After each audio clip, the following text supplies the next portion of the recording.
خلائق بقدرته ونشر الرياح برحمته ووتد بالصخور ميدان عرضه جلت عظمته والصلاة والسلام والتحية والإكرام على سيدنا الممجد المصطفى الأمجد المحمود الأحمد أبي القاسم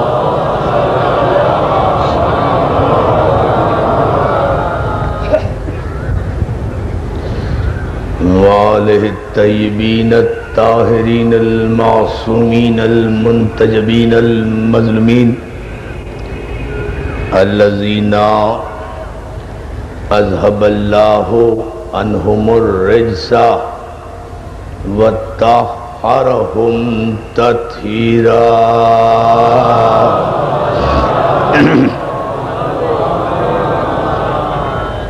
اما بعد فقد قال حق سبحانه وتعالى في محكم كتابه الحكيم وهو اصدق الصادقين وقوله الحق هو الذي بعث في الأميين رسولا منهم يتلو عليهم آياته ويزكيهم ويعلمهم الكتاب والحكمة وإن كانوا من قبل لفي ضلال مبين صلوات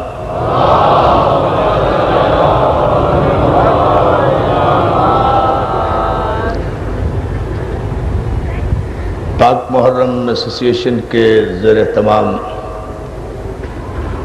الحمدللہ عشرہ محرم کی چوتھی مجلس سرکار ولی عصر کی بارگاہ میں نظر ہے صلوات بر محمد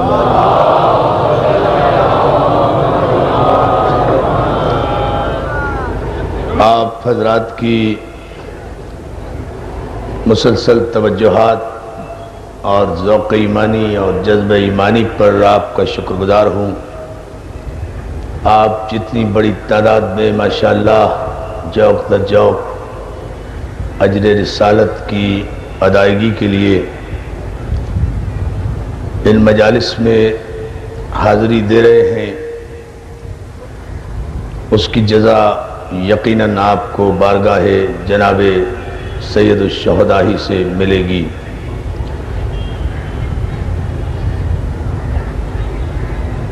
شریعت اور معصوم ہمارا موضوع سخن ہے، اور ابتدائی 3 مجالس میں ہم نے آپ کی بہترین ذوق سماعت کی نظر، آپ کے علمی ذوق کی نظر جو افکار کیے اور جنہیں آپ نے بڑی توجہ اور بڑے انہماک سے شرف سماعت بخشا، ان کا مقصد و مفہوم یہ ہے کہ شریعت بندگان خدا کی ہدایت کے لیے اللہ کی جانب سے معصوم کو نور کا ایک عطیہ ہے. شریعت ہدایت بشریت کے لیے،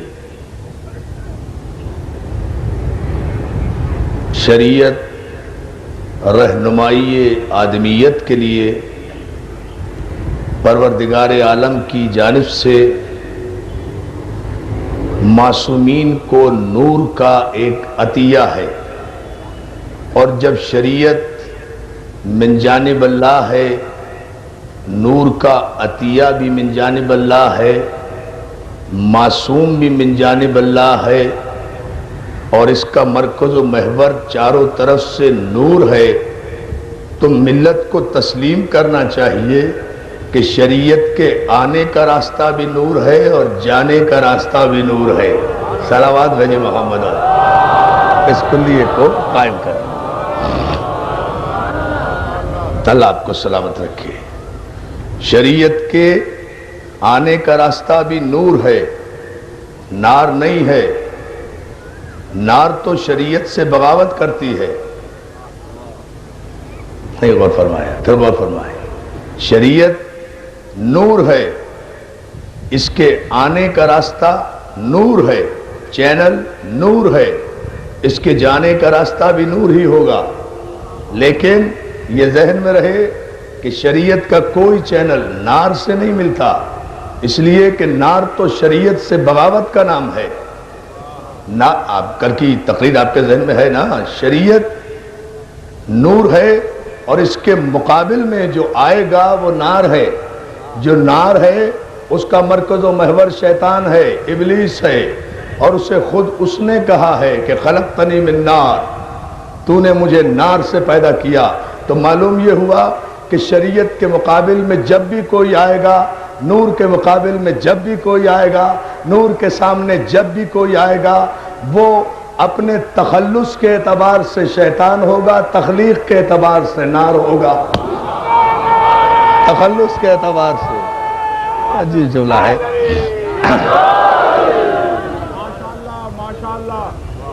اس لیے کہ نار کی فطرت میں جلانا ہے، نار کی فطرت میں شعلگی ہے، نار کی فطرت میں بغاوت ہے، نار کی فطرت میں طغیان ہے، نار کی فطرت میں ظلم و عدوان ہے، نار کی فطرت میں گمراہی ہے.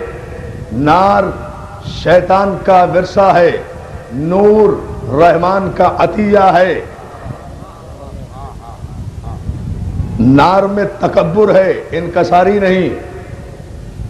ابھی آپ اشرف عباس بھائی سے جو جوش ملی آبادی کے اشعار سن رہے تھے، انہی جوش ملی آبادی نے تو یہ تعریف کی ہے آگ کی اپنی ایک بیت میں کہ اس آگ کو کیا پوچھتے ہو، اس آگ کے تیوروں کو کیا پوچھتے ہو، اس نار کے مزاج کو کیا پوچھتے ہو.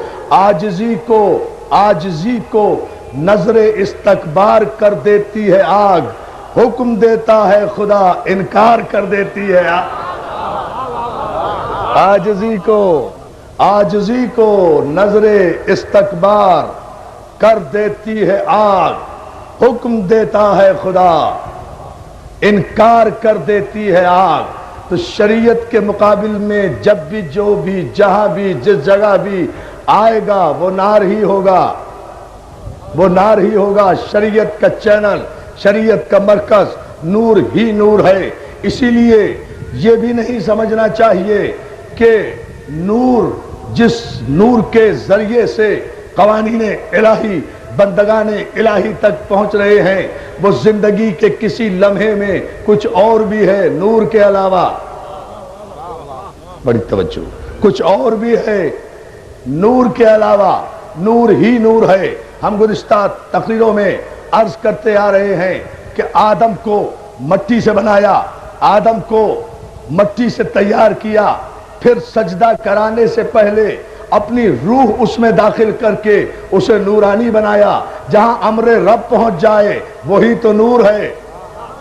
جو صاحب امر ہو جائے وہی تو نور ہوتا ہے. اور جہاں امر الہی پہنچ جائے وہیں سے عصمت و طہارت کی ابتدا ہوتی ہے. لیکن ہم عرض کر رہے ہیں کہ آدم صاحب شریعت نہیں تھے. آدم اپنے منصب پر زمین پر خلیفۃ اللہ فی الارض بن کر آئے. اس زمانے کی جتنی بھی مخلوقات زمین پر آباد تھیں، جن میں جن بڑی کثرت سے موجود تھے، قوم بنی نسناس بڑی کثرت سے موجود تھی. اس وقت آدمیت نہیں پھیلی تھی. آدمیت و بشریت کی، اس آدم کی اولاد کی نشو و نما نہیں ہوئی تھی. لیکن جنوں کا وجود تو زمین پر یقینی ہے نا، اس لیے کہ انہی جنوں میں سے تو ابلیس تھا جو زمین سے اٹھ کر آسمان تک گیا. بڑی توجہ دوستو، جو زمین سے اٹھ کر آسمان تک گیا تھا اپنی عبادتوں کے صلے میں. اب ایک جملہ یہاں یاد آ گیا، درمیان ہی میں عرض کرتا چلوں. حالانکہ علم مشیت میں تھا کہ اس کی عبادت ریاکارانہ، اس کے سجدے مکارانہ، اس کی توحید پرستی عیارانہ، مشیت کے علم میں تو تھا نا، اس کی عیاری سے بھی قدرت واقف تھی، اس کی مکاری سے بھی واقف تھی، اس کی چالاکی سے بھی واقف تھی، لیکن اس کی عبادتوں کی وجہ سے مسلسل اس میں اضافہ ہوتا رہا۔ میرے پروردگار، جب تو جانتا تھا کہ یہ ایک نہ ایک دن بغاوت کرے گا، اس کے سجدوں میں اخلاص نہیں ہے، اس کی عبادت میں اخلاص نہیں ہے، اس کی توحید پرستی میں اخلاص نہیں ہے، تو اسے زمین ہی پر رہنے دیتا، اسے بزم ملائکہ میں کیوں بٹھا دیا، اسے صحبت نور میں کیوں بٹھا دیا، اس کے درجے کیوں بڑھا دیے؟ تو جواب یہی آئے گا، تم تدبر مشیت کو کیا سمجھو؟ ہم تو حال کے آئینے میں مستقبل کا نقشہ دیکھ رہے تھے، ارے یہ تو علم الہی میں تھا، چونکہ علیم بذات الصدور تو ہم ہیں، یہ تو صرف ہمارے علم میں تھا نا کہ یہ یار ہے، یہ مکار ہے، اس کے سجدے ریاکارانہ ہیں، یہ کافر کا کافر ہے، بزم رسول بزم ملائکہ میں بیٹھنے کے باوجود بھی، بزم نور میں بیٹھنے کے باوجود بھی اس کی ذہنیت، اس کی نیت اور اس کے ارادے تبدیل نہیں ہوئے، اس کی مکاری میں کوئی فرق نہیں آیا، لیکن یہ صرف ہمارے علم میں تھا، دنیا تو یہ نہ جانتی۔ اگر ہم منزل اول ہی پر اسے سزا دے دیتے کسی موقع کے بغیر، ارتکاب جرم کے اظہار کے بغیر، تو آنے والی دنیا ہمارے عدل کا انکار کر دیتی۔ کیسا عادل خدا ہے، اتنے بڑے عبادت گزار کو ملعون بنا دیا، اتنے بڑے سجدہ گزار کو مردود قرار دے دیا۔ اس لیے ہم نے انتظار کیا اس وقت تک کا کہ جب اس کی اندر کا حسد، اس کے اندر کی جلن، اس کے اندر کی عیاری ابھر کر اس کی زبان پر آ جائے، تاکہ اس دنیا کو پتہ چل جائے کہ اس کے سجدے ریاکارانہ تھے، اس کے سجدے مکارانہ تھے۔ تو ہم نے اپنے آپ کو پیمانہ نہیں بنایا مومن اور منافق کی پہچان کا، ہم نے خلیفۃ اللہ کا علم نصب کیا اور خلیفۃ اللہ کو سجدہ کرنے کا حکم دے کر قیامت تک پیمانہ مقرر کر دیا کہ اللہ کی معرفت، اللہ کی عبادت سے اور اللہ کی توحید کے اقرار سے کچھ پتہ نہیں چلے گا کہ مومن کون ہے، کافر کون ہے، نمازوں سے پتہ نہیں چلے گا کہ مومن کون ہے، کافر کون ہے، سجدوں سے پتہ نہیں چلے گا کہ مومن کون ہے، کافر کون ہے، یہ تو خلیفۃ اللہ سے پتہ چلے گا کہ جو اللہ کے مقرر کردہ خلیفہ کو سجدہ کر لے وہ فرشتوں جیسا ہے، جو انکار کر دے وہ ابلیس ہے۔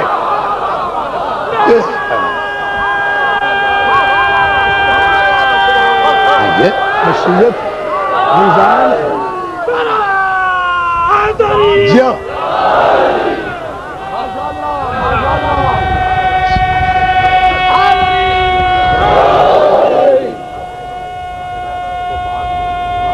سلامت رہو۔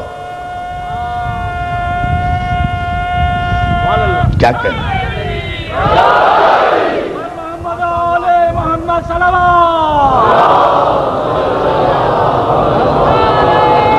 عبادتوں، ریاضتوں اور سجدوں سے یہ معلوم نہیں کیا جا سکتا، اقرار توحید سے یہ پتہ نہیں چل سکتا کہ مومن کون ہے، کافر کون ہے۔ یہ تو پتہ چلے گا جو اس کے صاحب امر کا احترام کون کرتا ہے۔ توجہ، ہم ان مرحلوں سے عزیزان محترم گزر آئے ہیں، مگر ایک جملہ اور اضافہ کر کے ہم شریعت نوح تک پہنچیں گے، جس سورہ مبارک شورى کی آیت کا شرف ہم نے کل تلاوت کا حاصل کیا تھا، جس کی تشریح کچھ آج کرتے ہوئے آگے بڑھیں گے تاکہ بات پھر اس شریعت آخر تک پہنچ جائے انشاءاللہ، کہ جہاں جس شریعت کو قیامت تک جانا ہے۔ اس لیے آپ اس امر پر ذرا سا متوجہ رہے۔ عزیزان محترم، آدم کو بھیجا، آدم نے اس قوم میں ہدایت کی، اس قوم میں تبلیغ کی، توحید کا پرچم لہرایا۔ قیامت تک آنے والی اولاد آدم ممنون احسان آدم ہے کہ آدم اپنے مینڈیٹ سے، بہت توجہ اس جملے پر، آدم اپنے مینڈیٹ سے جو اللہ کی جانب سے دیا گیا تھا اس سے 1 انچ بھی پیچھے نہیں ہٹے۔ آسمانوں پر کیا ہوا، ترک اولا ہوا، پھل کھایا یا نہیں کھایا، میں اس بحث میں نہیں پڑتا، میں تو صرف یہ جملہ بتانا چاہتا ہوں کہ آسمان کے لیے خلیفہ نہیں بنائے گئے تھے، آسمان کے لیے ہادی نہیں بنائے گئے تھے، زمین پر آ کر چارج لیا ہے۔ آدم نے جب ہدایت کا چارج لیا اس کے بعد کوئی ثابت کرے کیا ترک اولا ہوا۔ توجہ ہے نا جان محترم، صلوات دینے بابا سے بلند محمد عالم، نہیں بلند ترین صلوات بھیجتے مل کر محمد عالم۔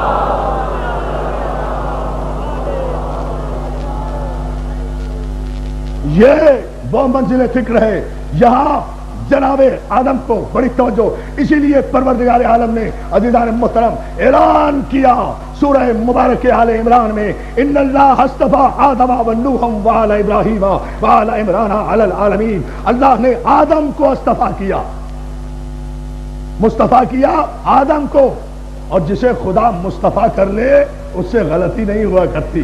صلوات محمد آل محمد پر۔ اسی لیے خدا نے آیت کے ابتدائی حصے میں صرف آدم کو اصطفیٰ کیا ہے، اولاد آدم کو نہیں، ورنہ سارے ہی مصطفیٰ ہو جاتے، پھر درود کون بھیجتا؟ درود تو بھیج لینا، آپ کو ایسے بن گئے، اللہ آپ کو سلام، پھر تو سارے ہی مصطفیٰ ہو جاتے۔ اس لیے آدم کو منتخب کیا، اور دوسری منزل میں صرف نوح کو منتخب کیا۔ یہ میں کل کی مجلس میں انشاءاللہ عرض کروں گا کہ جب نوح کو منتخب کیا تو نوح کے انتخاب کے مرحلے میں کون کون سی منزلیں درپیش آئیں۔ بس نوح کے انتخاب کی عظمت یہی ہے کہ سورہ مبارک شورى کی 13ویں آیت میں اعلان شریعت باقاعدہ طور پر جناب نوح سے ہوا ہے، یہیں سے نسبت دی گئی ہے، یہیں سے شریعت کا باقاعدہ آغاز ہوا۔ شرع لکم من الدین ما وصی بہ نوح، ہم نے بہت توجہ چاہوں گا اذان محترم، ما وصی بہ نوح، میں ان دو لفظوں پر بحث کر رہا تھا کہ وقت تمام ہو گیا، میں ذرا سا ان دونوں لفظوں کی وضاحت کرنا ابتدا میں چاہتا ہوں، پھر نتیجے آپ کی خدمت پیش کروں گا۔ شرع لکم من الدین ما وصی بہ نوح والذی اوحینا الیک، خطاب کس سے ہے؟ اپنے رسول سے۔ سورہ مبارک شورى قرآن مجید میں ہے نا دوستو، تو خطاب کس سے کر رہا ہے اللہ؟ اپنے رسول سے، اپنے حبیب سے۔ اپنے حبیب سے خطاب کیا کر رہا ہے؟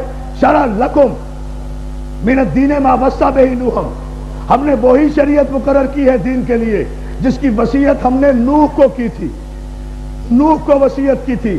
اگر میرے نوجوان دوست آج ان دونوں لفظوں کو سمجھ لیں تو میں سمجھوں گا میری محنت وصول ہو جائے گی۔ عربی کے یہ دونوں لفظ جو ایک ہی آیت میں ہیں، اور سارے انبیاء اولو العزم کے نام بھی اسی آیت میں ہیں جو میں آگے چل کر بیان کروں گا۔ ہم نے شریعت کی وصیت کی، کسے؟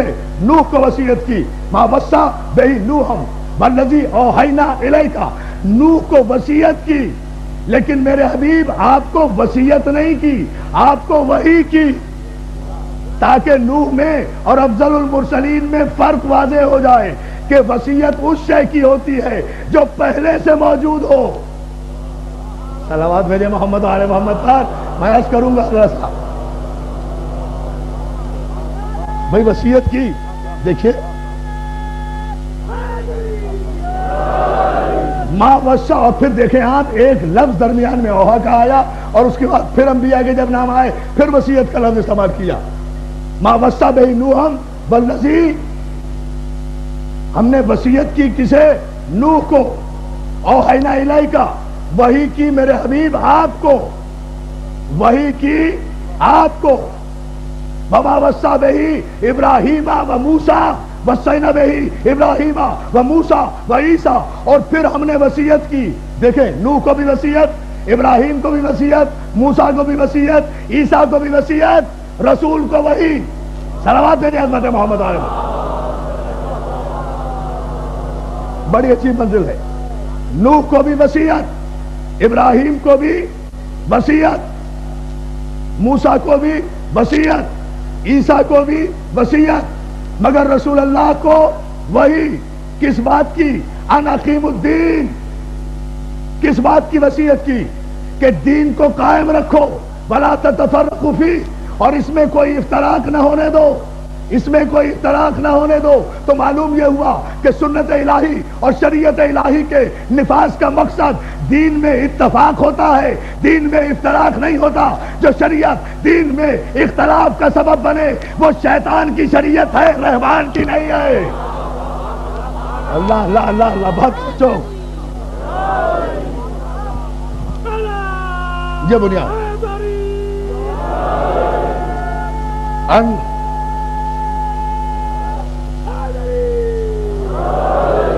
اللہ سلامت رکھے، ان اقیم الدین ولا تتفرقوا، دین کو قائم کرنا یہ ہے معصومین کا کام۔ کس کا کام ہے؟ نوح کا، ابراہیم کا، موسیٰ کا، عیسیٰ کا، اس کی وصیت ہم نے انہیں کی ہے، آپ کو وحی کی ہے، آپ کو وحی کی، انہیں وصیت کی۔ تو معلوم یہ ہوا کہ اول سے آخر تک، آدم سے لے کر عیسیٰ تک کوئی نبی اپنی شریعت لے کر نہیں آیا، شریعت محمد ہی کی تھی، وصیت پہ عمل کیا۔ توجہ توجہ توجہ توجہ، یا علی یا علی، صلوات میں دینا محمد علیہ محمد پر۔ دیکھیں یہ ہے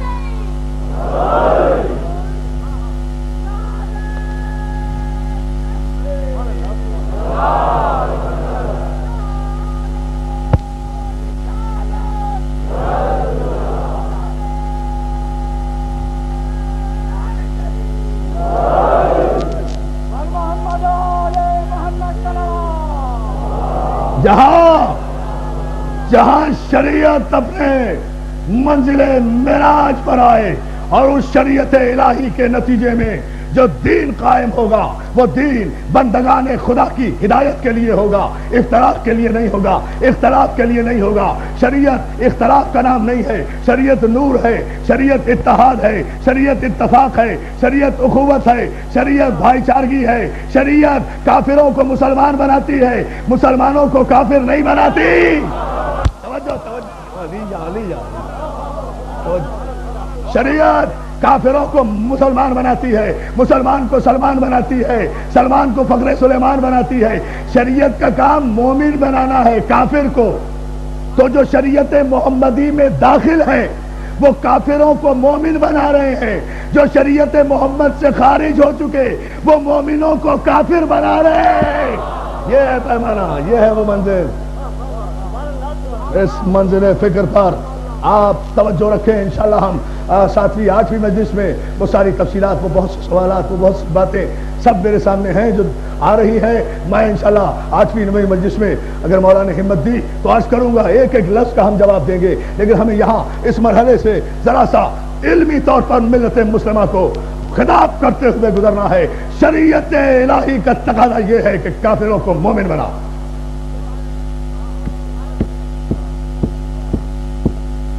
سمجھتا ہوں کہ اگر یہ جملہ اذہان ملت مسلمہ تک پہنچ گیا تو یہ بہت بڑا پیغام ہوگا اگر غور کر لیا گیا۔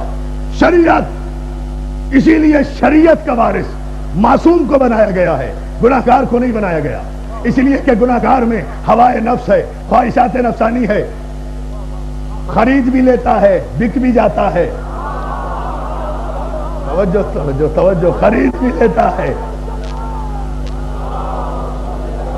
اسی لیے شریعت کا وارث اللہ کے احکامات و قوانین کو پہنچانے کا جو وارث بنایا گیا، عزیزان محترم، وہ معصومین کو بنایا گیا، اس لیے کہ معصوم کے پاس ہوائے نفس نہیں ہوتی، خواہشات نفس نہیں ہوتی۔ معصوم کے پیش نگاہ صرف اللہ کا عطا کردہ مینڈیٹ ہوتا ہے، اللہ کا حکم ہوتا ہے، اور وہ سرے منہ اس سے انحراف نہیں کرتا، چاہے 23 برس کی رسالت ہو یا 950 برس کی رسالت۔ صلوات بھیجے محمد آئے محمد۔ اللہ کے جادے سے، اللہ کے راستے سے معصوم کو کوئی ہٹا نہیں سکتا۔ یہی وصیت ہم نے نوح کو کی، تو شریعت کا آغاز عزیزان محترم باقاعدہ شریعت کا آغاز جناب نوح سے ہوا۔ اب میں کیا کروں کہ یہ عظیم منزل ہے عزیزان محترم، معصوم کا کام شریعت پہنچانا ہے، زبردستی مسلمان بنانا نہیں ہے۔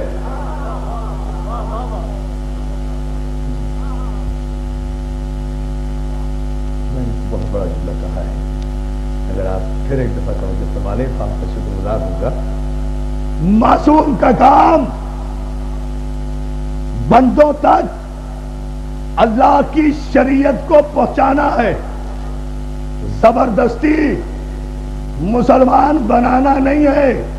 اگر ایسا ممکن ہوتا، خدا کے لیے پورا مجمع توجہ کرے، مولا آپ کو سلامت رکھے، اتنی بڑی تعداد میں آپ یہاں تشریف لا رہے ہیں، ایک ایک ذہن تک یہ بات پہنچنا چاہیے۔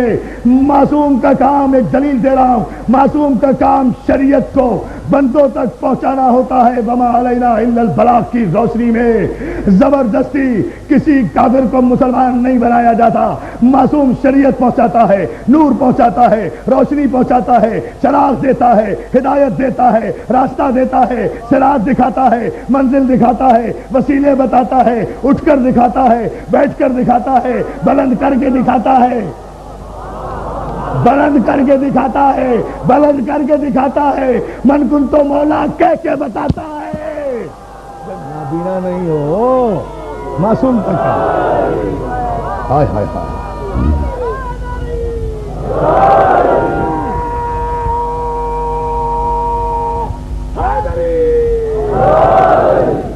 اب پوری توجہ دوستو, پوری توجہ اس مرحلے پر. معصوم کا کام زبردستی کسی پتھر دل, پتھر پرست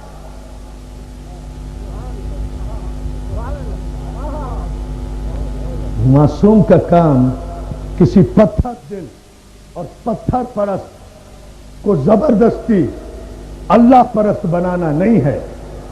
اگر ایسا ہوتا تو پہلا صاحب شریعت نبی جناب نوح, جن کا میں تذکرہ کرتا ہوں اور کر رہا ہوں کل سے اب تک مسلسل, اگر ایسا ہوتا تو جنہوں نے 950 برس تک شریعت کا کام انجام دیا وہ کم از کم اپنی بیوی اور بیٹے کو مومن بنا لیتے. بڑی توجہ, بڑی صلوات ہے محمد و آل محمد پر. بڑی عجیب منزل ہے. دیکھیں اہل علم کی توجہ, سارے صاحبان علم یہاں تشریف رکھتے ہیں. میں طالب علم ہوں, پوری توجہ میں چاہتا ہوں. اس جملے پر اگر کوئی عجیب و غریب بات کہہ رہا ہوں اور کوئی تحقیقی بات کہہ رہا ہوں, اگر شریعت اجازت دیتی کسی معصوم کو کہ زبردستی اس کے دل میں ایمان ڈال دو, تو جناب نوح کچھ نہ کرتے تو کم از کم 950 برس میں سب سے پہلے اپنی شریک حیات کو تو مومنہ بنا لیتے, اپنے بیٹے کو تو مومن بنا لیتے. لیکن نہیں, چونکہ معصوم ہے نا, قیامت تک حجت قائم کر کے جا رہا ہے کہ یاد رکھو شریعت کو تلوار سے نافذ نہ کرنا, کردار سے کرنا. نوح, جناب نوح وارث شریعت ہے. دونوں ہاتھ بلند کر کے صلوات بھیجیں اتنی بلند محمد و آل محمد. اللہ آپ کو سلامت رکھے. حضور بھائی یہ دیکھیں, یہ بڑی عجیب منزل ہے. اس منزل پر انسان کو فکر کرنا چاہیے کہ جناب نوح اپنی شریک حیات کو مومنہ نہ بنا سکے. یہ نہیں کہ ان میں طاقت نہیں تھی, طاقت بھی تھی, رسول بھی تھے, صاحب شریعت بھی تھے, معجز نما بھی تھے, اقتدار بھی تھا, اختیار بھی تھا, ان کی بیوی ان کی محکومہ بھی تھی شریعت کے اعتبار سے. عورتیں شوہر کے حکم کے بغیر جب سنتی روزہ نہیں رکھ سکتی, شریعت کا مسئلہ بتا رہا ہوں. صلوات بھیجے محمد آل محمد پر. اندازہ فرمائیے. اب آپ کی توجہ میں چاہوں گا پوری دوستوں, مجلس اس معراج پر ہے کہ جہاں یہ بات واضح ہو جائے, یہاں سے ہمیں آگے بڑھنا ہے آج انشاءاللہ اسی آیت کی روشنی میں. تو جناب نوح پہ یہ نہیں کہ جناب نوح پہ اختیار نہیں تھا, اختیار بھی تھا, اقتدار بھی تھا, طاقت بھی تھی, صلاحیت بھی تھی, ہر طرح سے چاہتے, مگر نہیں, یہ قیامت تک کے لیے جنگ جویانہ طبیعتیں رکھنے والے اسلام پرستوں کے لیے کتنی احتیاط سے لفظ استعمال کر رہا ہوں اور کیا اپنے مزاج کے خلاف استعمال کر رہا ہوں. صلوات بھیجیں آپ محمد علیہ. توجہ ہے دوستو.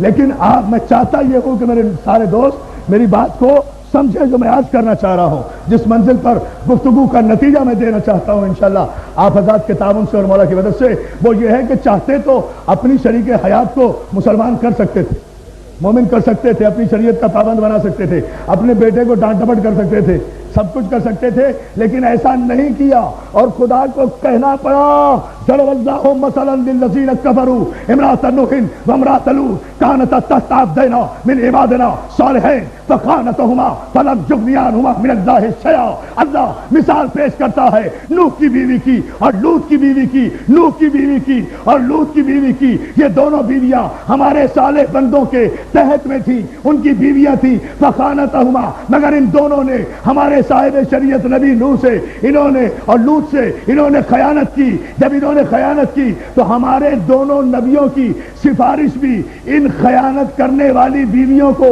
ہمارے عذاب سے بچا نہیں سکی۔ آپ کہاں تک بیساکھی لگائیں گے؟ توجہ توجہ توجہ توجہ توجہ توجہ دوستوں، جو میں جملہ کہہ رہا ہوں، دیکھیں قرآن فیصلہ کر رہا ہے، قرآن فیصلہ کر رہا ہے جناب لوط کی بیوی کی، جناب لوط علیہ السلام کی بیوی کا اعلان کر رہا ہے۔ ضرب اللہ مثلا للذین کفروا امرأۃ نوح وامرأۃ لوط، نوح کی بیوی، لوط کی بیوی، فخانتہما، ان دونوں نے خیانت کی، فلم تغنی عنہما من اللہ شیئا، اور پھر ان دونوں بیویوں کو ہمارے عذاب سے ان کی سفارش بھی نہیں بچا سکی۔ بس قیل لهم ادخلوا فی النار مع الداخلین، اور ہم نے حکم دیا کہ تم داخل ہو جاؤ جہنم میں داخل ہونے والوں کے ساتھ، اس لیے کہ تم نے شریعت میں خیانت کی ہے۔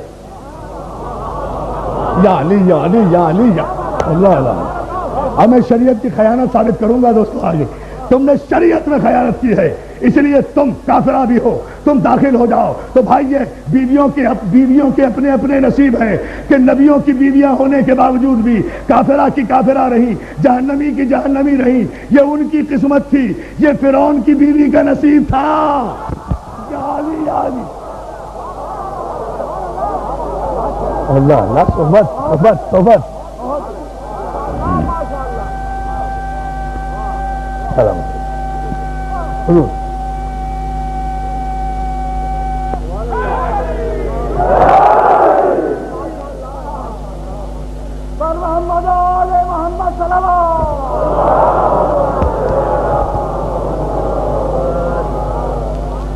اللہ آپ کو سلامت رکھے، بہت شکر گزار آپ کی توجہ پر۔ ایک مسئلہ اور دیکھ لیں تو یہ تو اپنے اپنے نصیب کی بات ہے، ایک بات تو راستے میں طے کرتے چلے نا، اگر تخلیق ہی میں خامی ہو تو اچھی صحبت پیدائشی برے کو اچھا نہیں کر سکتی، اور اگر تخلیق اچھی ہو تو فرعون کی بیوی بھی فرعون کی صحبت میں رہتی ہے پھر بھی مومنہ، فرعون کی شریک حیات ہے پھر بھی مومنہ، فرعون کے محل میں رہتی ہے پھر بھی مومنہ، فرعون کا نمک روٹی کھاتی ہے پھر بھی مومنہ، کلمہ نہیں پڑھتی پھر بھی مومنہ۔ اللہ اللہ اللہ، توجہ، تاریخی جملہ ابھی مجھ سے سوال کیا گیا، جواب تو میں 8 یا 9 تاریخ کو تفصیلی دوں گا، ایک اشارہ کرتے جائیں تاکہ دوست مطمئن ہو جائیں۔ اس قسم کی باتیں ان دنوں میں خاص طور سے لٹریچر میں آتی رہتی ہیں، ان کی پرواہ نہ کیا کرو۔ ہمیں اتحاد بین المسلمین عزیز ہے، ہمیں وقار عزاداری عزیز ہے، ہم اس طرف نہیں جاتے، ورنہ ہم زبان بھی رکھتے ہیں، ہم دل بھی رکھتے ہیں، ہم دماغ بھی رکھتے ہیں، ہم فکر بھی رکھتے ہیں۔ ہم کسی ابو جہل کے پجاری نہیں، علی کے بھیکاری ہیں، علی کے بھیکاری ہم جانتے ہیں۔ یا علی یا سب کچھ رکھتے ہیں، حوصلہ بھی رکھتے ہیں۔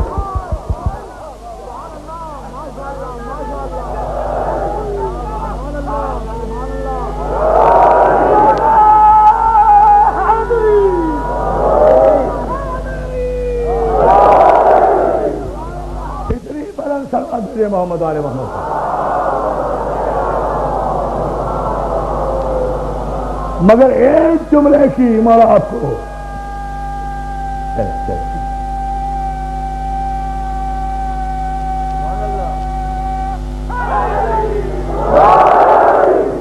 میرے دوست کہتے ہیں آپ نعرے بہت لگواتے ہیں، میں لگواتا نہیں ہوں، علی لگایا نہیں جاتا، علی رگوں سے پھوٹتا ہے، علی رگوں سے پھوٹتا ہے۔ جس کی رگوں میں علی بسا ہوا ہے وہ برداشت کیسے کرے گا؟ تلوار پہ دینا محمد آل محمد پر، اسے روکے گا کون؟ اس دریا پہ بند کون باندھے گا؟ اس دریا پہ، مگر اس کا مطلب یہ نہیں کہ مجھے بالکل ہی نہ پڑھنے دو، اس سے وقت کی پابندی ذرا سا ہوتی ہے نا، اور دامن وقت پہ گنجائش ہوتی ہے۔ یہ تو میں صرف جواب دے رہا ہوں، ان کا نعرے بھائی لگواتے نہیں، علی کوئی نعرہ لگوانے کی چیز نہیں ہے، علی نعرہ لگانے کی چیز ہے۔ علی دائن محترم، یہ عجیب عجیب مسئلے آتے ہیں، جیسے ہم نے کہا کل ایک جملہ کہا کہ ہم کنت من العالین، خدا نے پوچھا شیطان سے کہ تو نے تکبر کیا، کیا تو بھی بہت بڑے لوگوں میں ہو گیا؟ لوگوں میں عین الف لام یہ نور، میں نے کہا علی کی جمع۔ دوستوں نے پوچھا کہ نام کی تو جمع ہی نہیں ہوتی، ارے بھائی اسم کی جمع ہی تو اسماء ہے۔ صلوات بھیجے محمد و آل محمد پر۔ اتنا فلسفہ نہیں سمجھ رہے، اتنا تلوار سے بابا سے بلند محمد آخر، بس میں گزر گیا۔ آدم کو اسم کا علم نہیں دیا گیا تھا، اسما کا سواد بھیجے ہیں آپ، میں آگے بڑھ جاؤں، اسم کا علم نہیں تھا، اسما کا علم دیا گیا تھا۔ تو جان محترم گفتگو کو آگے بڑھاتے رہے۔ خود ملت مسلمہ اپنے جمعے کے خطبوں میں حسنین کریمین شریفین کہتی ہے یا نہیں؟ یہ سب جمع ہے یا نہیں؟ توجہ توجہ توجہ، تلوار پہ جنا محمد عالم حرم کیا ہوا؟ ہاں کیا آپ لوگ اب سے 2-4-5 مہینے پہلے، آپ تو نہیں خیر، کیا کچھ لوگ اب سے 2-4-5 مہینے پہلے خادم حرمین شریفین نہیں کہتے تھے؟ آدمی ایک، لقب اتنے، ثابت کچھ بھی نہیں ہوا۔ توجہ ہے نا ادارے محترم، تلوار دے رہا محمد والے محمد صاحب، یہ اتنی مثالیں دے رہا ہوں، اتنی مثالیں دے رہا ہوں۔ اللہ سلامت رکھے۔ کس معراج پر آپ سن رہے ہیں؟ میں صرف ابھی جوابات کی منزل میں نہیں ہوں، میں اپنے اہم ترین ایکیڈیمک موضوع کو جو میرے نوجوان دوستوں کے لیے ہے، اور مجھے بالکل احساس ہے کہ یہ آواز کہاں تک جا رہی ہے، اس لیے ذہن میں رکھ کر یہ تمام تر تحفظات میں گفتگو کر رہا ہوں، مگر جو بات قرآن کے روشنی میں سامنے آ جائے ہمارے عنوان کے تحت، اسے تو تشریح تکمیل نہیں چھوڑنا چاہیے نا، وہ تو خیانت ہوگی، وہ تو خیانت ہوگی۔ اپنے پاکیزہ جذبات کا اظہار ہم پہلے کر چکے، تو عزیزان محترم فخانتہما، اور ان دونوں نے خیانت کی، تو یہ اپنے اپنے نصیب کی بات ہے نا، کہ وہ نوح اور لوط علیہ السلام کی بیویاں، میں کلیئر کٹ نام لے رہا ہوں اس لیے، جناب نوح کی بیوی، جناب لوط کی بیوی، انبیاء کی صحبتوں میں رہ کر بھی کافرہ کی کافرہ رہی، تو معلوم یہ ہوا کہ اچھی صحبت ضروری نہیں ہے کہ سب کو اچھا کر دے۔ اور ادھر فرعون کی صحبت میں، فرعون کے محل میں، فرعون کی شریک حیات، فرعون کے گھر میں رہتی ہے، پھر بھی مومنہ۔ اور نہیں، میں چیلنج کر کے کہتا ہوں، اس اتنے بڑے اجتماع میں اعتماد کے ساتھ، میں پہلی مجلس میں کہہ چکا، میں نہ خطیب ہوں، نہ عالم ہوں، نہ فاضل ہوں، لیکن حسین کا ذاکر ضرور ہوں، ذاکر ابو طالب ضرور ہوں۔ اور یاد رکھو، یہ وہ تاج ہے کہ اس سے بڑا تاج کسی کو عطا نہیں ہوتا، اس سے بڑی معراج کسی کو عطا نہیں ہوتی۔ اس موضوع پہ کم از کم مجھے کبھی نہ چھیڑا کرو۔ یہ موضوع اس منزل پر اس لیے کہ میں آج جو کچھ بھی ہوں وہ ابو طالب کی جوتیوں کے صدقے میں ہوں، میرے گھر کا نام بھی ابو طالب ہے، میں کچھ بھی نہیں تھا، جو کچھ ہوں ابو طالب کی نارائن کے صدقے میں ہوں۔ یہ بات ذہن میں رہے۔ ابھی مجھے کتاب دی گئی، میں اس کا جواب تفصیلی 9 محرم کو دوں گا، لیکن یہ بات ذہن میں چلتے چلتے چونکہ میرے موضوع میں آ گئی، میں عرض کر رہا ہوں کہ اس بات کو پیش نگاہ رکھو، فرعون کے گھر میں رہتی ہے، پھر بھی مومنہ، جناب آسیہ مومنہ ہے۔ کوئی ثابت کرے کہ جناب آسیہ نے بلند آواز سے ببانگ دوحل فرعون کے گھر میں رہتے ہوئے کہاں کلمہ پڑھا، اور جب کلمہ نہیں پڑھا تو خدا نے انہیں مومنہ کیسے کہا؟ بغیر کلمہ پڑھے ہوئے بھی خدا نے انہیں مومنہ کہا۔ اے میرے پروردگار، تجھے آسیہ کی کون سی ادا پسند آ گئی کہ وہ فرعون کے گھر میں رہتی ہے پھر بھی مومنہ، فرعون کی بیوی ہے پھر بھی مومنہ، تیرا کلمہ نہیں پڑھتی پھر بھی مومنہ، پھر بھی تو نے اسے مومنہ کہا؟ تو جواب یہی آئے گا، تم کیا جانو کہ ہماری نگاہ میں مومن کون ہے، کافر کون ہے؟ ہم نے تو قیامت تک یہ پہلا قانون شریعت بنا دیا ہے کہ جس انسان کو ہم اپنے نبی کی پرورش کے لیے پیدا کر لیں اسے کلمہ پڑھنے کی ضرورت نہیں۔ جاؤ آئیے ساری جی ہو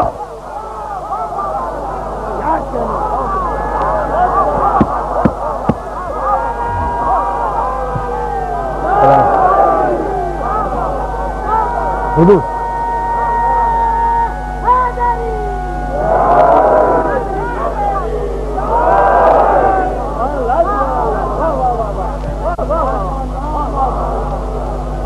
نہیں مل کر درود بابا نے بلند بھیجا کریں محمد عالم۔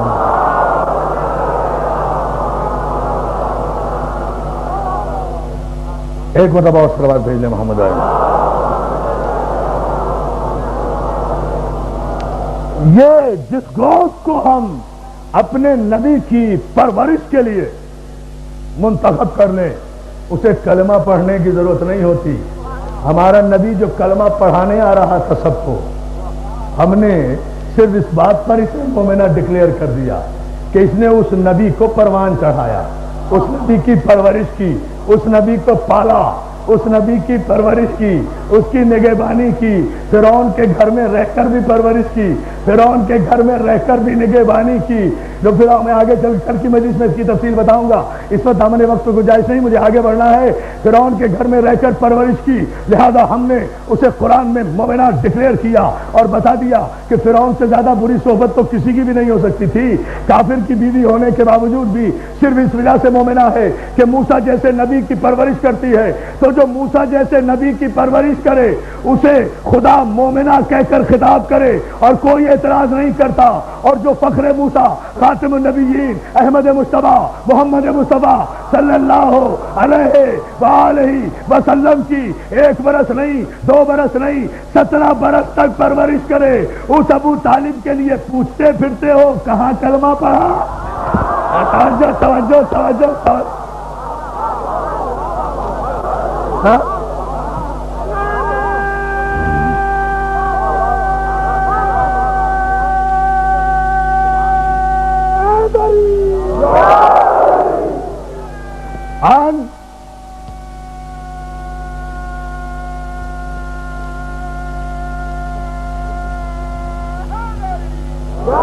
اقیم الدین ولا تتفرقوا، ہم نے سب کو وصیت کی ہے، نوح کو بھی، ابراہیم کو بھی، نوح کو بھی، ابراہیم کو بھی، موسیٰ کو بھی، مگر تمہیں وہی کی ہے کہ دین کو قائم رکھیں، دین میں تفرقہ نہ ڈالیں، دین میں تفرقہ نہ ڈالیں، اور یہی ہماری ہدایت اور یہی ہماری وصیت قبر علی المشرکین ما تدعوہم الیہ، یہ مشرکین کو ناگوار گزرتی ہے کہ یہ انبیاء جو صاحبان شریعت ہیں یہ انسانوں کو انسانوں سے لڑنے سے منع کیوں کر رہے ہیں، یہ مشرکین کو ناگوار گزرتا ہے، تو مشرک وہ ہوگا جو جنگ و جدل کو پسند کرے۔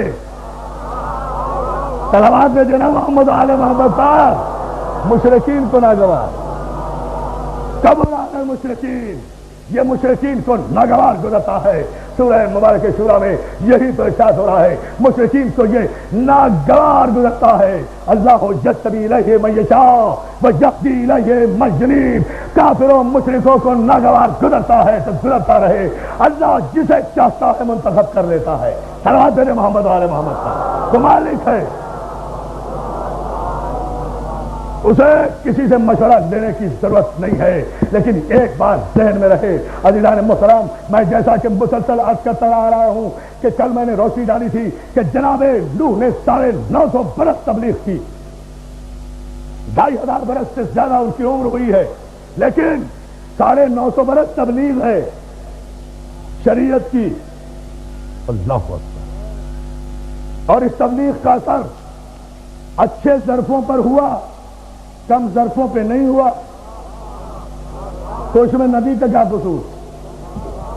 صلوات بھیجنا محمد علی محمد پر میں بات کرنے جا رہا ہوں، اور جو ہے نا اچھے ظرفوں پر ہوا، سینکڑوں نہیں، اس زمانے میں ہزاروں صاحبان ایمان پیدا ہوئے جو جناب نوح کی لائی ہوئی شریعت پر، جنہوں نے ایمان کا اظہار کیا اور وہ صراط مستقیم پر آئے۔ نہیں اثر ہوا بیوی پر تو کیا کریں جناب نوح؟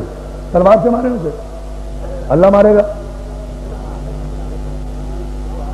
کیا ہوا؟ جناب نوح نے ہاں اگر نہ پہنچایا ہو پیغام، دیکھیں میں بیٹا نہیں مانا، نافرمان ہو گیا، ہو جائے نافرمان، اگر نہ پہنچایا آخری وقت تک کشتی میں آوازیں دیتے رہے۔ آپ نے اتنی آسانی سے سنتے یہ جملہ تو میری پوری تقریر کا حاصل ہے آج کی، کشتی میں بیٹھ کر، کشتی نجات میں، سفینہ نجات میں بیٹھ کر بھی آخری وقت تک بلاتے رہے، آجا آپ بھی آجا، آپ بھی آجا، ڈوبنے سے بچ جائے گا، ہلاک ہونے سے بچ جائے گا، مگر میں نہ اس دور کے پسرے نوح کو کچھ کہہ سکتا ہوں، نہ اس دور کے پسرا نوح کو کچھ کہہ سکتا ہوں۔ آوازیں تو جاری ہیں، صلوات بھیجیں محمد علی محمد پر۔ کشتی تو ہے، کشتی تو ہے، سفینہ نجات تو ہے۔ اس نے جواب کیا دیا؟ جملہ سنیں گے آپ، اس نے جواب یہی دیا تھا نا کہ میں نہیں، طوفان آتا ہے تو آئے، اب لوگوں کو کہاں میں اس تفصیل میں لے جاؤں، میں کیا کروں، میں اصل میں وقت کی غربت کا اتنا شکار ہوں، میرے دامن وقت میں گنجائش نہیں ہوتی، بات بہت پھیلتی جاتی ہے، میں کس پس منظر میں آپ کو بتاؤں کہ طوفان نوح کب ابلا، کیسے ابلا، کہاں سے ابلا، کہاں سے پانی شروع ہوا۔ ارے یہ طوفان نوح بھی اسی مقام سے ابلنا شروع ہوا تھا، اسی تنور سے جہاں اب مسجد کوفہ بنی ہوئی ہے، جہاں اب مسجد کوفہ بنی ہوئی ہے، یہیں سے یہ تنور سے پانی ابلنا شروع ہوا، پھر زمین میں پانی ابلا، آسمان سے چادریں برسی، نفس نفس بھر گیا پانی سے، کشتی پانی کے اوپر رہی، پانی کشتی کے نیچے غور ہی نہیں کر رہے آپ، تو جو کشتی میں تھے وہ محفوظ ہو گئے۔ اسی لیے پیغمبر اسلام نے کہا مثل اہل بیتی کمثل سفینۃ نوح من رکبھا نجا، میرے اہل بیت کی مثال جو سفینہ نوح کی مثال ہے، جو اس میں بیٹھ گیا اس نے نجات پائی، جو اس کشتی سے دور ہو کر صرف دیواروں پر کافر کافر لکھتا رہا وہ غرق ہوا۔ توجہ آئیے آپ سنیے، میں جملہ کہہ رہا ہوں، روح دیکھو سلامت رہو بیٹا، جیو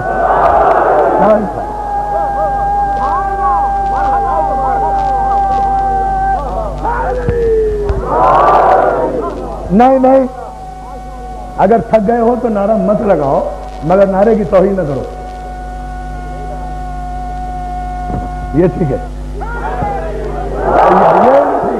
اتنی ہی بڑے صلوات جو محمد آل محمد کا۔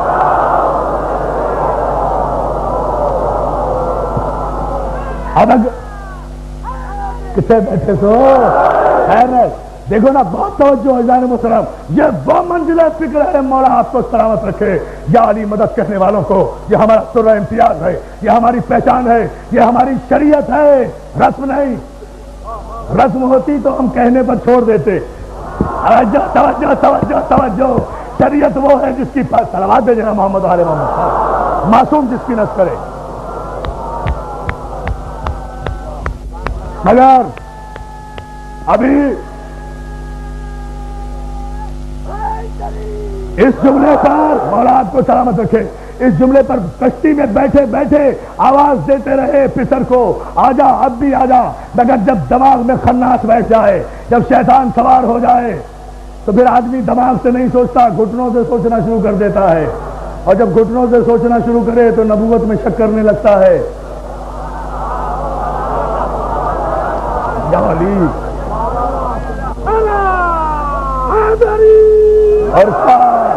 اور نبوت آواز دے رہی ہے، میں تو جملہ کہہ گیا، نبوت آواز دے رہی ہے، نبوت آواز دے رہی ہے، بیٹے آجا اب بھی موقع ہے، اب بھی موقع ہے۔ کہنے لگا پانی کتنا اونچا جائے گا، میں پہاڑ پہ چڑھ کے جان بچا لوں گا، میں پہاڑ پہ چڑھ کے جان بچا لوں گا۔ یہ نوح کا بیٹا، یہ بیٹے نے باپ سے بغاوت نہیں کی تھی، بلکہ ایک امتی نے شریعت معصوم سے بغاوت کی تھی۔ جب ایک امتی شریعت معصوم سے بغاوت کرتا ہے تو مجھے یہ نہیں پتا یہ تاریخ کا کیوں حصہ ہے کہ نبی کو چھوڑنے والے، نبی کو اکیلا چھوڑنے والے ہمیشہ پہاڑی پر کیوں چڑھ جاتے ہیں اور کیوں سمجھتے ہیں جنہیں اور کوئی جگہ نہیں ملتی، کوئی جگہ نہیں ملتی، کوئی مقام۔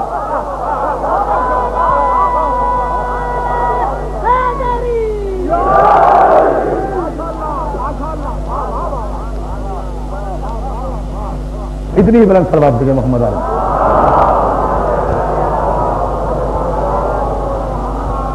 مولا آپ کو سلامت رکھے، اس خوبصورت انداز میں آپ یہ آج کی میری سماعت فرما رہے ہیں ماشاءاللہ۔ اس ایک جملے پر میں آپ کی اور توجہ چاہوں گا عزیزان محترم، یہاں قرآن سے ایک بات اور کہتا ہوا آگے بڑھوں کہ نوح نے آخری وقت میں سفارش بھی کی، پروردگار یہ میرا بیٹا ہے۔ اب دیکھیں شریعت معصوم کا تسلسل، یہ میرا بیٹا ہے، اسے معاف کر دے۔ آواز قدرت آئی نہیں، نوح انہو لیسا من اہلک، بیٹا ہوگا تمہارا، اہل نہیں رہا، اہل نہیں رہا، یہ بیٹا ہے تم باپ ہے ہوگے، مگر اہل نہیں رہا نبی کا، نبی کا اہل نہیں رہا۔ جو نبی سے بغاوت کرے وہ اگر نبی کا نسبی رشتہ دار بھی ہو تو وہ اہل میں نہیں رہتا، وہ اہل میں نہیں رہتا۔ یا علی یا علی، بس صلوات بھیجنا محمد آل محمد کا۔ پھر رکا،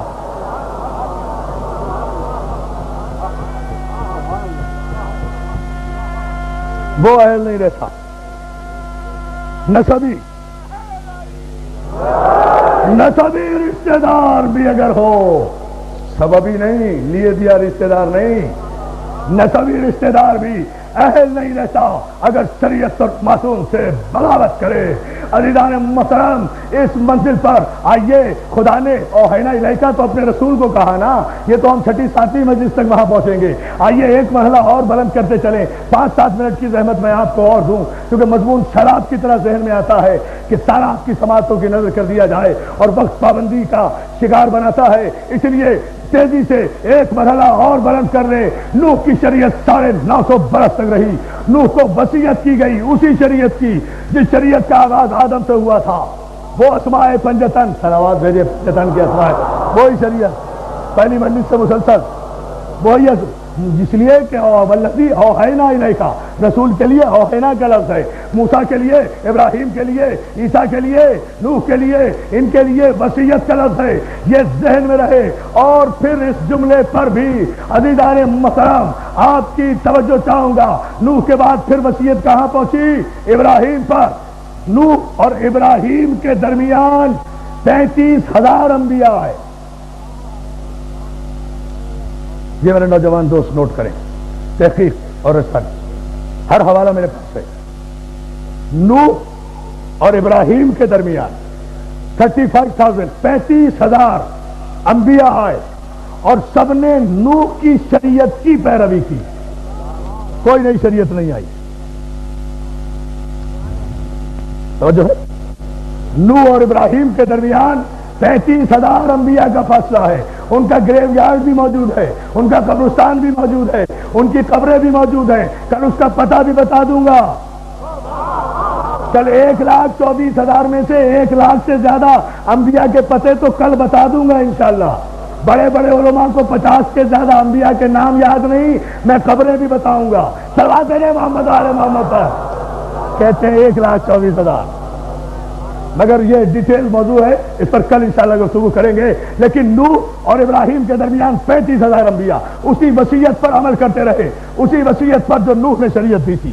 ابراہیم آئے. اب جناب ابراہیم شریعت محکم لے کر آئے، اس لیے کہ نوح کے بعد 35,000 انبیاء نے ظرف بشر کو اتنا بلند کر دیا تھا کہ پیغام الہی بھی بلندی کی طرف جائے. اب دیر سے آنے کا مطلب سمجھے. جو سب سے آخر میں آئے تو یہ نہ سمجھنا کہ وہ سب سے چھوٹا ہے، تم جیسا ہے. جو سب سے آخر میں آئے سمجھو وہ سب سے بڑا ہے. ابھی تو ذہن تیار کیے جا رہے ہیں تاکہ اس کی بڑی بات کو لوگ سمجھ ذہن تیار. سب سے آخر میں، سب سے آخر میں جو سب سے آخر میں آتا ہے وہ عمر میں سب سے چھوٹا ہوگا. صلوات بھیجے محمد آل محمد پر. علم میں نہیں، علم میں نہیں، فکر میں نہیں، توانائی میں نہیں. یہ ذہن میں رہے.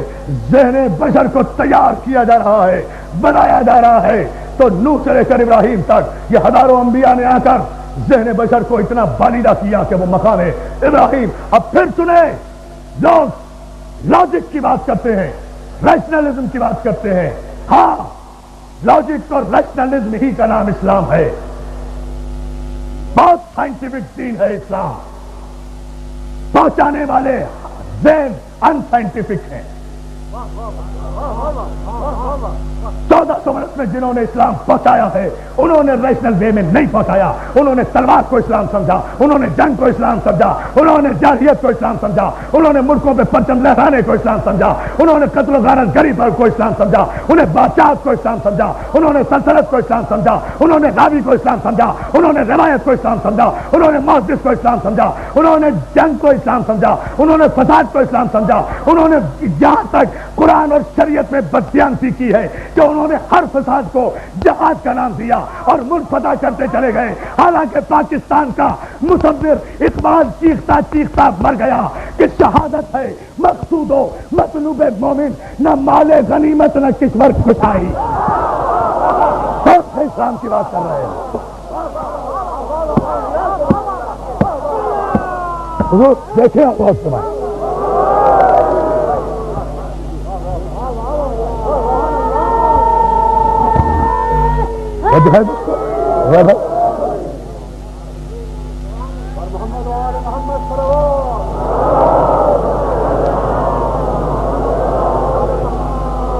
میرے دوستوں، میں آپ کا بہت شکر گزار ہوں، آپ بڑی بڑا ساتھ دے رہے ہیں، بڑی توجہ رہے ہیں، سماج سے ان تاریخی مجالس ادا کو سماج کا شرف بخش رہے ہیں۔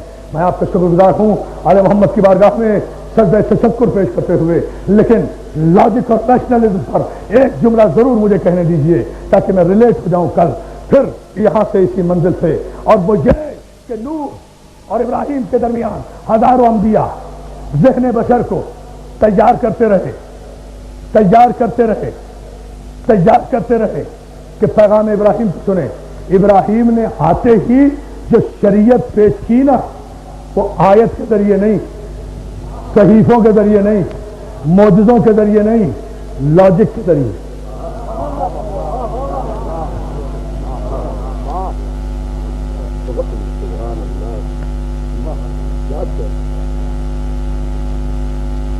لاجک کے ذریعے، ریشنلزم کے ذریعے۔ قرآن گواہ ہے، جیسے ہی غار سے باہر نکلے ستاروں پہ نظر کی، چاند پہ نظر کی۔ لاجک بتائیے اس میں کہاں آیت ہے، کہاں معجزہ ہے؟ یکلم الناس علی قدر عقولہم، مولا کا قول تو یہی ہے نا کہ لوگوں سے ان کی عقل کے مطابق کلام کیا کرو۔ اور شریعت دے رہے ہیں جناب ابراہیم جو جد الانبیاء ہیں۔ کل بتاؤں گا ابراہیم کی عظمتیں کیا ہیں، ابراہیم کی فضیلتیں کیا ہیں، انشاءاللہ کل عرض کروں گا۔ لیکن دیکھیں ستارے کو دیکھا، لوگ اکٹھے ہو رہے ہیں، ہاں یہ بہت چمکدار ہے، تم ٹھیک کہتے ہو، یہی خدا ہوگا۔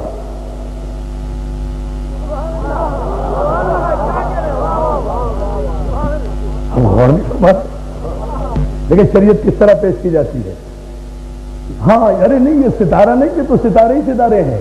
کوئی دمدار ستارہ ہے، کوئی چمکدار ستارہ ہے، کوئی مدھم ستارہ ہے، کوئی بہت نورانی ہے، کوئی بہت چھوٹا ہے، کوئی درمیانہ ستارہ ہے، کوئی بڑا ستارہ ہے، کوئی حالہ بنائے ہوئے ہے، کوئی دمدار ہے، کوئی کنجوس ہے، کوئی منحوس ہے، کوئی خبیث ہے، کوئی نفیس ہے۔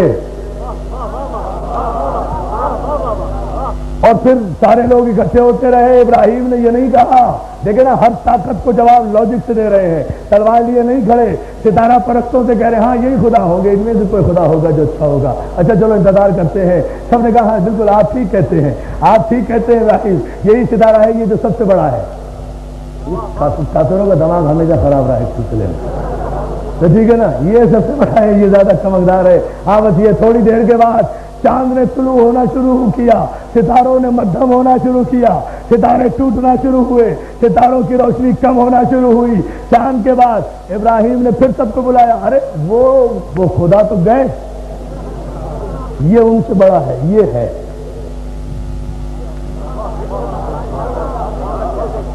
دیکھو یہ ہوتا ہے انداز معصومین کا، لاجک پر بنیاد ہے، کوئی آیت نہیں پڑھ رہے، سارا قرآن میں ہے یہ واقعہ موجود۔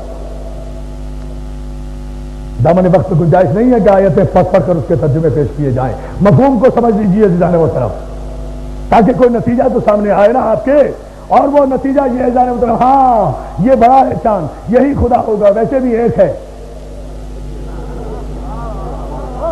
یہ ستارے تو بے شمار تھے، یہ آپ سمجھ کے بھی میں قربان، جو ہے نا یہ ستارے تو بہت تھے، بے شمار تھے، یہ ایک ہی ہے، چمکدار بھی ہے، یہی ہوگا بھائی، سب نے کہا یہ بالکل ٹھیک، یہ ہے چاند خدا ہے۔ آدھی رات گزری، کچھ صاحب مدھم پڑے، چاند صاحب رات نے نقاب ڈالنا شروع کیا، صبح نے نقاب الٹنا شروع کیا، دبیر مشرق نے طلوع ہونا شروع کیا، علی کے پشت انگشت کے اشارے پر کتاب کے ورق کی طرح لوٹنے والا سورج۔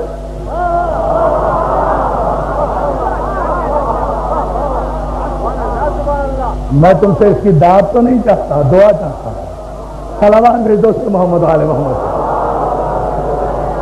بھائی نہیں رہے دامن وقت میں گنجائش، مولا آپ کو سلامت رکھے۔ ذرا سا بس جملہ غور فرمائے، میں کیا کروں؟ دیکھیں جس محبتوں اور پیار کے ساتھ آپ آ رہے ہیں، اور مجلس اپنی معراج پر ہے تو اس جملے پر ذرا سا غور فرما لے. تو آخر دبیر فلک نے گوشہ مشرق سے منہ نکالا، چاند مدھم پڑا، غائب ہوا، سورج چمکا، تابش آئی، روشنی آئی، تپش آئی، نور آیا، چمک آئی، ذرات گرم ہوئے، ابراہیم نے جمع کیا، لوگ سرگرم ہوئے. بھائی یہ تو سب سے بڑا ہے. کہنے لگے جی ہاں بالکل یہ سب سے بڑا ہے. اپنی عقل سے تو کام ہی نہیں لیتے نا یہ امتی. ہاں جی یہ سب سے پہلے بس یہ خدا ہوگا. پھر بڑی توجہ، جملہ مکمل میری 1 گھنٹے سے زیادہ کی محنت کا حاصل جو اس مضمون پر دے رہا ہوں. جان محترم یہ آپ اپنے ذہنوں میں لے کر جائیں. کل انشاءاللہ زندہ رہا تو عرض کروں گا اس جملے پر توجہ ضرور فرما لیں. کہا یہ سب سے زیادہ چمکدار ہے، روشن ہے، تابش ہے، توانائی ہے، سارے نظام کائنات کا مالک یہی لگتا ہے. تو کیا خیال؟ سب نے کہا جی بالکل یہی ہوگا. دن ڈھلا، زوال کا وقت آیا، گرمی کم ہونا شروع ہوئی، سورج نیچے آنا شروع ہوا. ابراہیم کہہ رہے یہ کیا ہوا، یہ کیا ہوا؟ یہ خدا تمہارا ڈوب رہا ہے، یہ ڈوب رہا ہے، یہ جا رہا ہے، یہ جا رہا ہے، یہ تمہارا خدا تو جا رہا ہے، یہ جا رہا ہے. یہ ستارے، تم کہتے تھے ستارہ خدا، وہ ٹوٹ گیا. تم کہتے تھے چاند خدا، وہ چھپ گیا. تم کہتے تھے سورج خدا، وہ ڈوب گیا. اب اعلان شریعت کرتے ہیں جو ٹوٹ جائے وہ خدا نہیں، جو چھپ جائے وہ خدا نہیں، جو ڈھل جائے وہ خدا نہیں، جو گھٹے بڑھے وہ خدا نہیں. توجہ توجہ توجہ توجہ. نعرہ حیدری. اتنی ہی بلند تلوار بھیجے محمد والے محمد صاحب. میں نے خود میں نے یہ نعرہ جو لگوایا ہے مجھے نہیں لگوانا چاہیے تھا آپ کے جذبات پہ بند باندھنے کے لیے، اس لیے کہ دامن وقت میں گنجائش کم ہے. توجہ ہے نا؟ مولا آپ کو سلامت رکھے. اس جملے پر آپ توجہ فرما لیں. جو ٹوٹ جائے وہ خدا نہیں، جو ڈھل جائے وہ خدا نہیں، جو گوشہ مغرب میں منہ چھپا لے وہ میرا خدا نہیں تمہارا ہوگا. تو نہ ستارہ خدا، بھائی کہاں دیکھیں آپ، نہ ستارہ خدا، نہ چاند خدا، نہ سورج خدا، یہ تینوں خدا نہیں. توجہ توجہ توجہ توجہ توجہ. یہ ٹوٹ بھی جاتے ہیں، یہ ڈوب بھی جاتے ہیں، یہ چھپ بھی جاتے ہیں. تسلیم کرو ایھا الناس، کہو لا الہ الا اللہ. جو کبھی نہ ٹوٹے وہ خدا، جو کبھی نہ جھکے وہ خدا، جو کبھی نہ ٹوٹے وہ خدا، جو لم یزل ہو وہ خدا، جو لا یزال ہو وہ پروردگار، جو علی کل شیء قدیر ہو وہ پروردگار، جو جبار ہو وہ پروردگار، جو قہار ہو وہ خدا، جو سمیع ہو وہ خدا، جو بصیر ہو وہ خدا، جو علیم بذات الصدور ہو وہ خدا، جو حی ہو وہ خدا، جو لم یلد ہو وہ خدا، جو ولم یولد ہو وہ خدا، جو کسی سے پیدا نہ ہوا ہو وہ خدا، جس سے کوئی پیدا نہ ہوا ہو وہ خدا، جسے کسی نے خلق نہ کیا ہو وہ خدا، جس نے سب کو خلق کیا ہو وہ خدا، مگر سب کو خلق کرنے کے باوجود بھی جس نے کسی کی خلقت پر ناز نہ کیا ہو وہ خدا، مگر اسی خدا کے گھر کے دیوار کے نیچے جب نصیری کے خدا کی ماں آئی تو اس نے حکم دیا ایک تو گھر میرا ہے، میرا آ رہا ہے، میرا آ رہا ہے. اس کی دیوار کو حکم دے کہ یہ شک ہو کر علی کا استقبال کر کے بتا دے کہ یہ خدا نہیں عین اللہ ہے، عین اللہ ہے.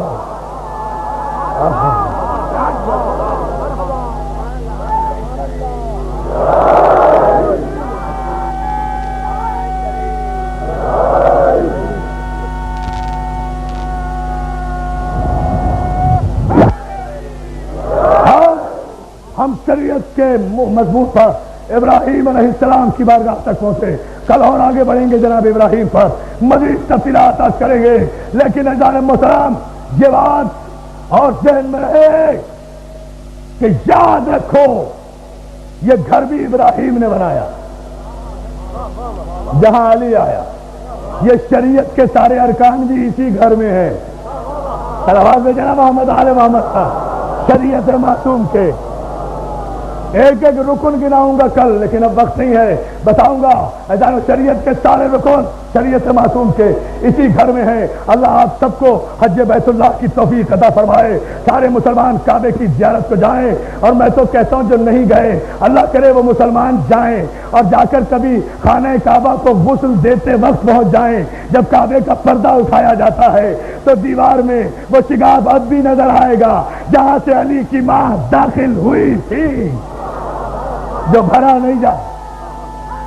ہاں, ہم اپنی آنکھوں سے دیکھ کر آئے ہیں, اس لیے کہہ رہے ہیں جو بھرا نہیں جا سکا, جو مٹا نہیں جا سکا, جو کوشش کے باوجود بھی نہیں مٹ سکا. اب کوئی جملہ کہنے کی ضرورت نہیں ہے, لیکن اتنا ضرورت کروں گا کہ ہمارا مقصد و مفہوم اس یہ ہے کہ ہم اس پاکستان, مملکت خدا داد پاکستان کو اسلامیہ جمہوریہ پاکستان کہتے ہیں. اس کی بنیاد لا الہ الا اللہ پر ہے. تو کیوں نہیں سمجھتے پاکستان کے ٹھیکیدار کہ اگر پاکستان کی بنیاد لا الہ الا اللہ پر ہے تو لا الہ کی بنیاد حسین ہے. یہ پاکستان اس وقت تک قائم رہے گا جب تک حسینیت اس ملک میں رہے گی. اس لیے کہ پاکستان کی بنا لا الہ الا اللہ, اور لا الہ الا اللہ کی بنا حقا کے بنا لا الہ ہاتھ حسین. تو پاکستان کے سارے مینارے تمہاری پارلیمنٹ پہ نہیں ٹھہرے ہوئے, تمہارے الیکشن پہ نہیں ٹھہرے ہوئے, تمہارے ٹیلی ویژن پر نہیں ٹھہرے ہوئے, تمہارے ریڈیو پر نہیں ٹھہرے ہوئے, تمہارے اخبارات پہ نہیں ٹھہرے ہوئے. چاندے ہو گئے ہو 2/3 میجورٹی سے نام نہاد شریعت بل پاس کرنے کے باوجود بھی تمہارا P T N T V 2 Muharram کو بھی اردو پکچر دے رہا ہے, آج 4 محرم کو بھی اردو فلم دے رہا ہے, 6 محرم کو بھی اردو فلم دے رہا ہے. یہ پاکستان کا ٹیلی ویژن ہے یا ابو سفیان کا ٹیلی ویژن ہے؟ توجہ ہے, سنو اور یہ ذہن میں رکھو, حسین سے ٹکرانے کی کوشش نہ کرنا. حسین سے جب بھی جہاں بھی جو بھی, ہم ہر مرحلے پر تمہارے ساتھ ہیں, ہر مرحلے پر ہم شکر گزار ہیں ان کے جو محرم میں اعلیٰ ترین انتظامات کر رہے ہیں عزاداری امام حسین کے لیے. مگر یہ بات ذہن میں رکھو کہ یہ کون سی شریعت لا رہے ہو کہ 2 محرم کو بھی اردو فلم آئی, 4 کو بھی ان کا پروگرام آیا, آج بھی فلم آ رہی ہے, 6 کو بھی فلم آ رہی ہے. یہ بات ذہن میں رہے کہ نشرت پارک میں یہ ہزاروں لاکھوں شیعوں کا نہیں, حسین کے ماننے والے مسلمان بھائیوں کا, تمام مکاتب فکر کا مجمع ہے. ان سب کی موجودگی ہے, کوئی اور نہیں کہہ رہا. عرفان عابدی کہہ رہا ہے کہ اگر کل تک پی ٹی این نے اپنی پالیسی تبدیل کر کے اس میں سے ابو سفیان کے بیٹے کو نکال کر اپنے پی ٹی این کے پروگرام پہ حسینیت کو شامل نہیں کیا تو ہم یاد رکھو ایٹم بم سے مچھر مارنے کے عادی نہیں ہے. بس یہ ذہن ہے.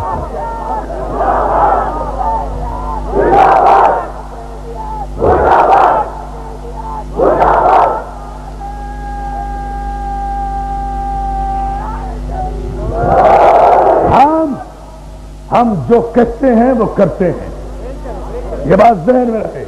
سب اپنی توہین گوارا کر لیں گے, حسینیت کی توہین گوارا نہیں ہوگی. کون سی شریعت میں ہے کہ 4 محرم کو فلم دکھائی جائے؟ کس یزید کے گھر میں فلم کے لیے ٹی وی کھلے گا 4 محرم کو؟ فلم کے لیے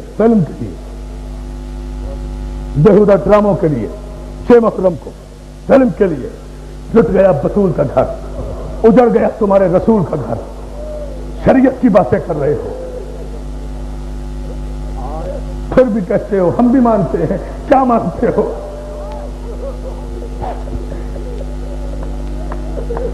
قافلہ مدینے سے بڑھتا جا رہا ہے اور پیچھے حسین کی ماں چادر اوڑے ہوئے روتی ہوئی ماتم کرتی ہوئی جا رہی ہے. اے میرے اللہ, میں نے اپنے حسین کو چکیا پیس کے پالا. جزاک اللہ, مولا تمہیں سلامت رکھے, مولا تمہیں سلامت رکھے. کوئی غم نہ دے سوائے غم حسین کے. ادادارو, حسین دامن وقت پہ گنجائش نہیں, مگر آپ تو 2 جملوں پہ بھی رو پڑتے ہیں. قیامت کے مصائب ہو گئے ہیں. ابھی تو میں نے کچھ بھی نہیں کہا, مگر اتنا کہہ دوں قافلہ کربلا میں پہنچا. انہی 10 محرم کے دوران ایک رات ایسی آئی کہ آدھی رات گزری, حسین کا کریل جوان بیٹا. اور میرے جوانوں, حسین کا علی اکبر آدھی رات کو گھبرا کر اٹھا، باپ کے خیمے میں آیا، حسین مصلی عبادت پر ہے، باپ نے بیٹے کا، جوان بیٹے کا اترا ہوا چہرہ دیکھا، اکبر آدھی رات کو اتنے پریشان، کیا بات ہے بیٹا؟ خدا کروٹ کروٹ جنت نصیب کرے خطیب عالم اسلام حضرت علامہ رشید ترابی اللہ مقامہ کو، جو اس منبر کی شان تھے، وہ یہ بیان کیا کرتے تھے، انہی کا جملہ بیان کر رہا ہوں۔ یہاں سے تڑپتے ہوئے اٹھو گے، ایک جملے میں مجلس ختم کر دوں گا۔ بابا جی بیٹا، بابا ہم نے بڑا بھیانک خواب دیکھا۔ عجیب مسائل کے بتائے، دیکھو میں اکبر کا نام لے رہا ہوں، اکبر کا میرے جوانوں، اکبر کا نام آتے ہی رو پڑا کرو۔ زینب کو بڑی حسرت ہے اکبر کے مسائل، زینب نے بڑے ارمانوں سے پالا۔ میں پڑھوں گا اکبر کی شہادت وقت آنے پر، مگر پہلے یہ خواب سن لو۔ بابا جی بیٹا، ہم نے بڑا بھیانک خواب دیکھا۔ بیٹا کیا دیکھا؟ بابا ابھی ہماری آنکھ لگ گئی تھی، ہم نے دیکھا، نکسر پارک میں کھڑے ہونا تو زیادہ رو گے، ہم نے دیکھا بابا ایک صحرا ہے، اس میں چاروں طرف خون کا دریا بہہ رہا ہے۔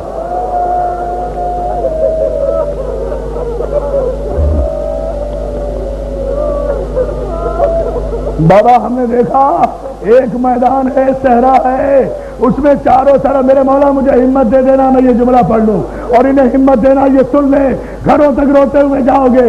میری ماں بہنوں تمہارے لیے بھی جملہ پڑھ رہا ہوں، اللہ تمہیں سلامت رکھے، تمہاری گودیاں آباد رکھے، تمہارے سہاگ اور پردے سلامت رکھے۔ بابا ہم نے دیکھا کہ ایک چاروں طرف اس صحرا میں ایک دریا خون کا موجے مار رہا ہے۔ پھر کیا دیکھا بیٹا؟ بابا پھر ہم نے دیکھا اس خون کے دریا میں آپ اکیلے کھڑے ہیں۔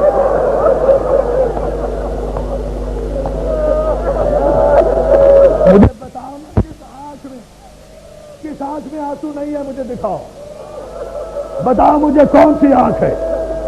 یہ ہے غم حسین کا معجزہ۔ بابا ہم نے دیکھا اس خون کے دریا میں آپ اکیلے کھڑے ہیں، اکیلے کھڑے۔ جملہ سن سکو گے؟ میں مر جاتا، ارے میں یہ جملہ نہ کہتا، تم کیسے سنو گے؟ اکبر کہتے بابا پھر میں نے دیکھا کہ آپ اکیلے کھڑے ہیں اور جنگل کے بھیڑیے آپ پر چاروں طرف سے حملے کر رہے ہیں، کوئی بازو کاٹ رہا ہے، کوئی سینہ کاٹ رہا ہے، کوئی سر پہ سوار ہے، کوئی سر پہ مار کر، کوئی سر پہ۔ روتے جاؤ، نہیں مجھے اتارنا نہیں دوستو، ہونے دو وقت۔ سنو میرا جملہ،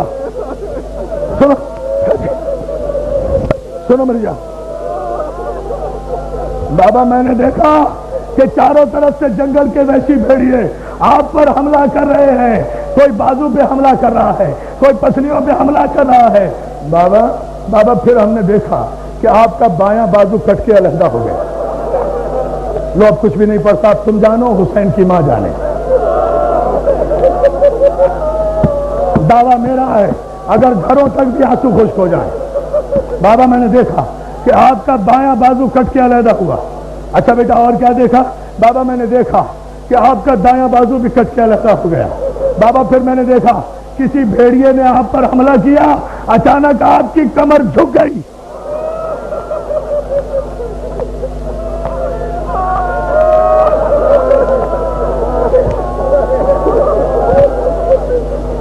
دوستو سانس اس لیے دیا ہے کہ تم برداشت کر لو آخری جملہ۔ بابا میں نے دیکھا آپ کی کمر جھک گئی۔ بابا پھر ہماری آنکھ کھل گئی، ہمیں تعبیر بتا دیجئے۔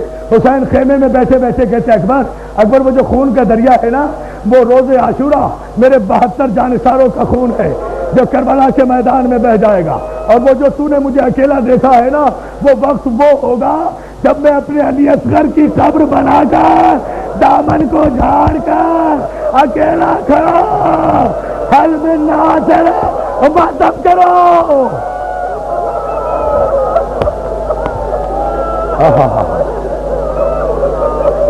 نہ میرے بھائی، مجھے ایک جملہ تمہیں حسین کا واسطہ، روتے جاؤ، ایک جملہ کہنے دو، بولا تمہیں سلامت رکھے۔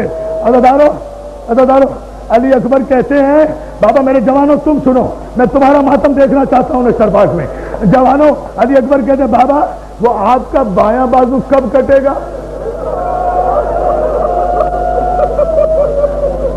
بیٹا میرا بایاں بازو اس وقت کٹے گا جب میرے بھائی کی نشانی قاسم زین سے زمین پر آ کر گھوڑوں کی ٹاپوں سے پامال ہو جائے گا اور اس کی لاش کے ٹکڑے میں ابا کے دامن میں ڈال کر گٹھری بنا کر خیمے میں لے جاؤں گا. میرا بایاں بازو ٹوٹ جائے گا. اکبر کہتے بابا وہ آپ کی کمر کب ٹوٹے گی؟ ارے اکبر وہ نہ پوچھ، جب میرا بھائی دریا کے کنارے. ماتم کرو ماتم.